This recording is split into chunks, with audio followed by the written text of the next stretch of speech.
surge in violence against Christians has flared up in India, where millions believe the country belongs to Hindus.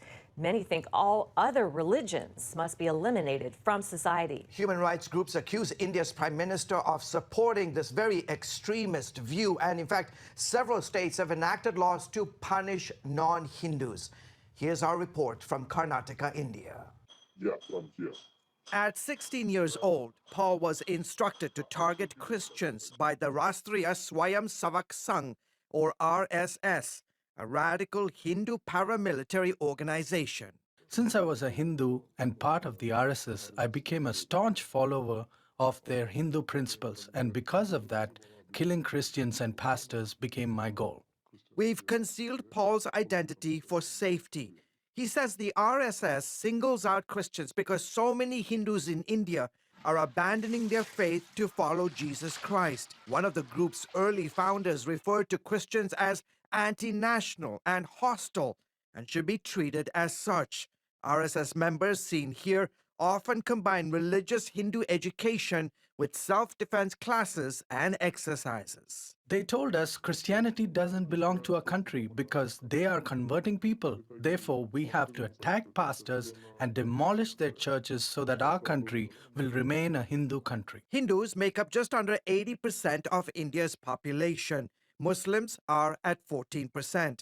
Christianity is India's third largest religion, with about 26 million followers, or about 2.3% of the population, and their numbers are steadily growing. Determined to stop the growth, Paul thought he had his chance when a pastor visited his hostel. Instead, the encounter changed his life when the pastor shared the gospel with him.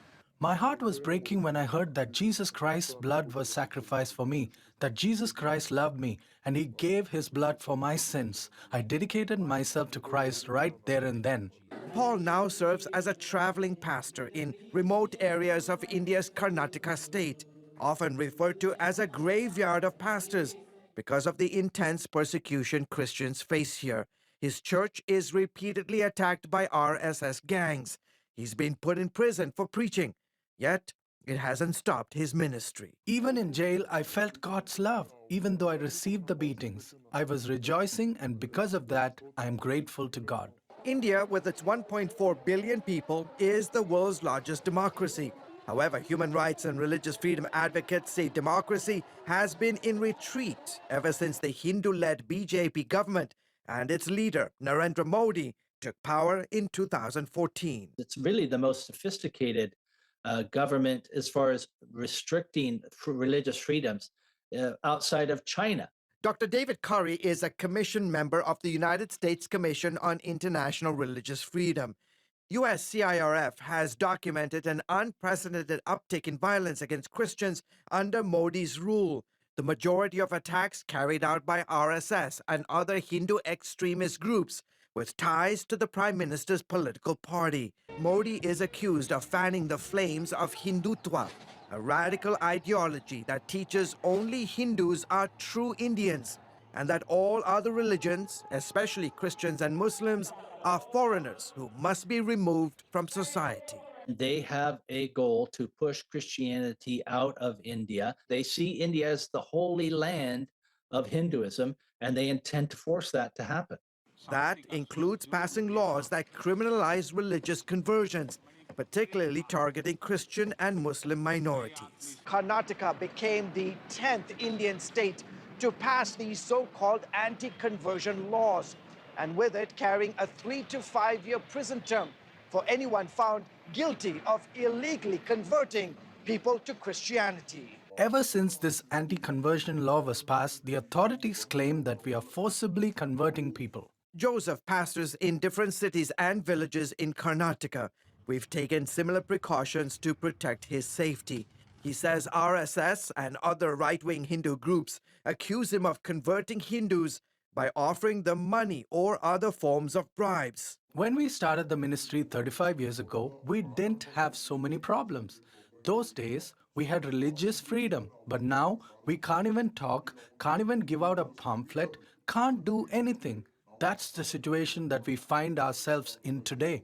Everyone has to run their churches with fear. Like Pastor Paul, Joseph too has endured the wrath of Hindu radicals. They've damaged my bicycles, set Bibles on fire, and burnt it. Come into our church during service and beat people up. The police have come to my house several times. I've been taken to the police station and repeatedly accused of forcing people to convert.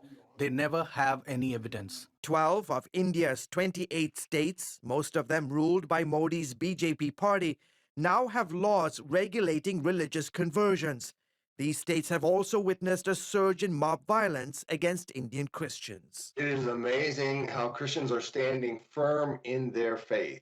Don Shank heads up an organization that's been sharing the gospel primarily through Christian radio broadcasts in India since 1978.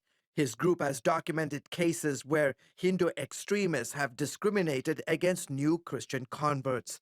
Authorities, especially at the village level, do little to nothing to protect the vulnerable believers. It is amazing the number of people who are being banned from going to the village well, not allowed to purchase foods at the market, being chased out, from being ostracized from family and community, to actually being beaten, being killed, having their property destroyed. Although the Constitution gives Christians the right to preach, Shank says the church in India must still be careful. Pray for the believers to stand firm in their faith, and pray for those who are doing the persecution, that their hearts will be changed, because we have seen that happen. A village priest threatened to smash a radio that somebody was using for outreach, but as he made those threats, he also came close and listened to the radio, and he himself embraced Jesus Christ as his Savior.